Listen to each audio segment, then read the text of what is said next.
আসসালামু আলাইকুম। আমার কাছে অনেকেই জানতে চায় যে আপা খোলা কি? খোলা হচ্ছে এক ধরনের তালাক। যেখানে স্ত্রী তার স্বামীর কাছ থেকে বিচ্ছেদ চায় কিন্তু স্বামী কিছুতেই রাজি না। এখন স্বামী যেহেতু রাজি না, স্ত্রী খোলা তালাক নিতে হলে অবশ্যই তার স্বামীকে রাজি করাতে হবে। এই রাজিটা বিভিন্নভাবে হতে পারে। দেখা গেছে যে কোনো শর্ত সাপেক্ষে হতে পারে। আপনি নিজে দেখা গেছে স্বামীকে বলতেছেন যে, "আমার দেনমোহর লাগবে না। তুমি আমাকে তালাক দিয়ে দাও।" বা স্বামী বলতেছে, ঠিক আছে, আমি তোমাকে তালাক দিব, কিন্তু তোমার দেনমোহরের টাকা তো আমি আর দিব না, বা আংশিক দিয়েছি, বাকিটা আর দিতে পারবো না।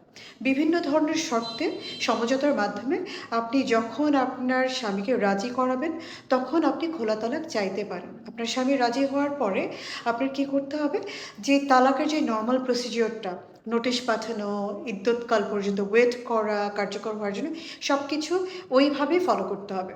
কিন্তু খোলা তালাকের জন্য অবশ্যই আপনার স্বামীর সম্মতির প্রয়োজন। স্বামীর সম্মতি ছাড়া, রাজি করানো ছাড়া আপনি কিন্তু খোলা তালাক চাইতে পারবেন না।